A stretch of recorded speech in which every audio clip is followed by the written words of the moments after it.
Buenos días, hoy te voy a mostrar cómo activar orígenes desconocidos en Oppo Reno 14FS. Para eso abrimos la aplicación Ajustes y luego de aquí seleccionamos más abajo la opción Seguridad y Privacidad.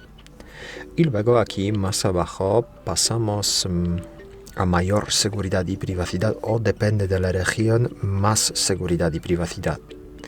Y luego pulsamos aquí más abajo fuentes de instalación y aquí podemos dar permiso a cualquier aplicación de la lista, por ejemplo al navegador Chrome. Hay que simplemente pulsar aquí a la derecha, activar esta opción para Chrome, leer este aviso y luego pulsamos simplemente permitir y ya está. Luego después de eso puedes descargar e instalar aplicaciones del navegador Chrome.